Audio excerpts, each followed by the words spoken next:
ধুলাবালি এবং আল্লাহ রাব্বুল আলামিন তাকে জাহান্নামবাসীর ক্ষত নিঃসৃত পুঁজ পান করাবেন কিয়ামতের দিন। এখন নেশা কি খেলে হয়? বিড়িতে নেশা আছে, সিগারেটে নেশা আছে, পাতায় নেশা আছে, জর্দাতে নেশা আছে, এই যাবতীয় বিষয় তো নেশা। আপনি দাবা খেলছেন, দাবাতে আপনার নেশা।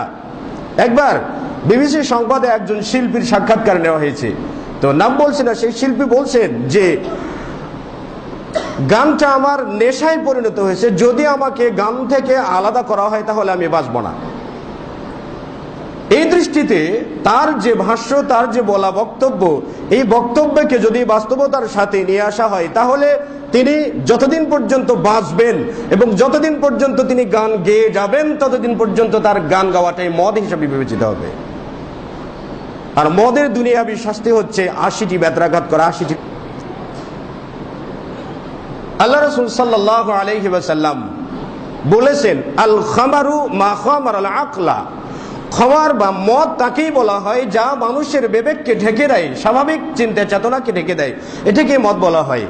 আবার আল্লাহ রাসূল সাল্লাল্লাহু আলাইহি ওয়াসাল্লাম অন্য জায়গাতে বলছেন, কুল্লু মুসকিরিন খামারুন।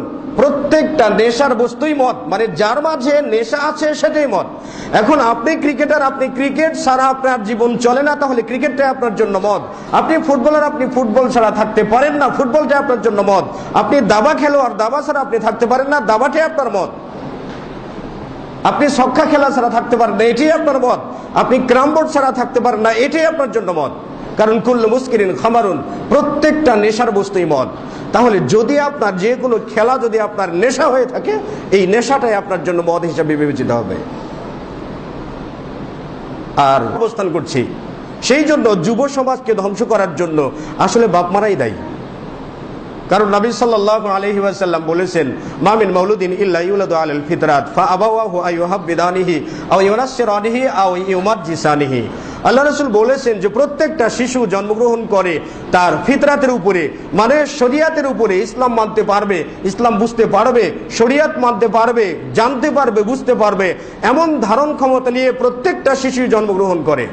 অর্থাৎ প্রত্যেকটা শিশুকেই যদি কোনো প্রভাবে প্রভাবান্বিত না করা হয় তাহলে প্রত্যেকটা শিশুই আল্লাহ সুবহানাহু ওয়া তাআলাকে চিনবেন, আল্লাহ তাআলাকে জানবেন, ইসলামকে জানবে এবং সালাত কায়েম করবে।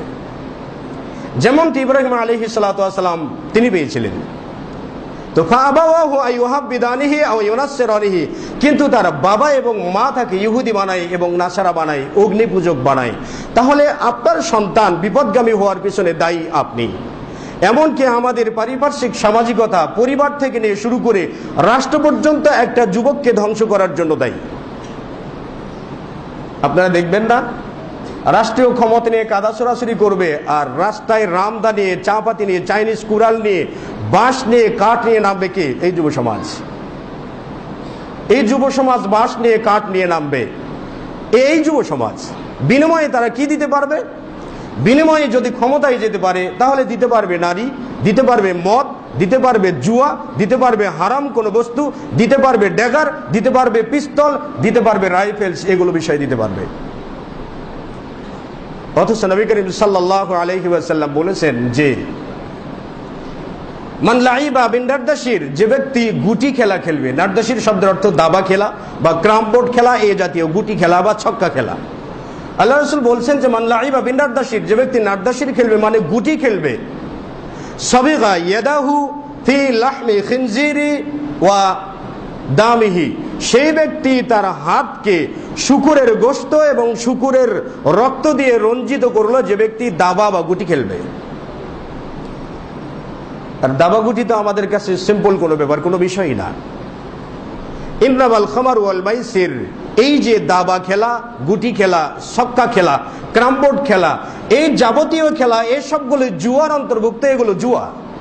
আর এই জুয়া থেকে যতক্ষণ পর্যন্ত আমরা বিরত না থাকতে পারবো ততক্ষণ পর্যন্ত আমরা একটা হুরুমাতের ভিতরে থাকলাম, একটা হারামের ভিতরে আমরা গোল চক্কর খাচ্ছি। তাহলে আমরা সারা জীবন এই হারাম কাজগুলো করে যাব বৈধ মনে করে। আল্লাহ রাসূল সাল্লাল্লাহু আলাইহি ওয়াসাল্লাম বলছেন যে আমার শেষ জামানার উম্মতের মাঝে এমন কতগুলো লোক হবে যারা ইয়াহিল্লুনাল হারামা ওয়া ইউহাররিমুনাল হালালা, যারা হালালকে হারাম করবে এবং হারামকে হালাল করে নেবে। এবং আজকের জামানা, আজকের দিনটা সেই দিকেই ইঙ্গিত করে বা সেই দিকেই বুঝায়। আচ্ছা বলুন তো, একজন মানুষকে, আপনার সন্তানকে অলস করার জন্য, আপনার সন্তানকে বেকার করার জন্য, আপনার সন্তানকে অথর্ব করার জন্য শুধুমাত্র দাবা খেলাই যথেষ্ট। আমি যতগুলো দাবারুকে দেখেছি, মানে আন্তর্জাতিক মানের এগুলো বলছি না, মানে গ্রাম্য যেগুলো দাবারু রয়েছে, সকাল থেকে শুরু হয় সন্ধ্যা পর্যন্ত চলে, ওদের খাবার কথা মনে থাকে না। এমন ভাবে রক্তের প্রত্যেকটা কোনায় কোনায় জুয়া মিশে গেছে।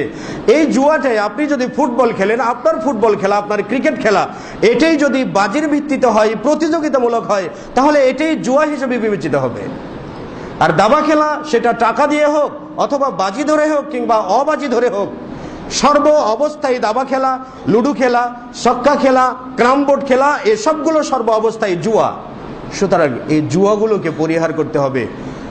এগুলো যদি আমরা পরিহার না করতে পারি, তাহলে আমাদের মধ্য থেকে আমরা পবিত্র হব কি করে? আমরা আমাদের সন্তানদেরকে সঠিক পথে পরিচালিত করতে পারবো কি করে?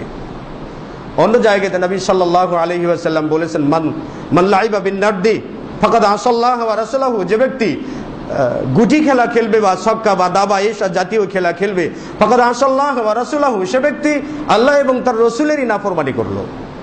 তাহলে আপনি দাবা খেলার মাধ্যমে, ক্যারাম বোর্ড খেলার মাধ্যমে আপনি আল্লাহ রাসূল এবং আল্লাহ তাআলার নাফরমানি করছেন, আবার মসজিদে এসে নামাজও পড়বেন।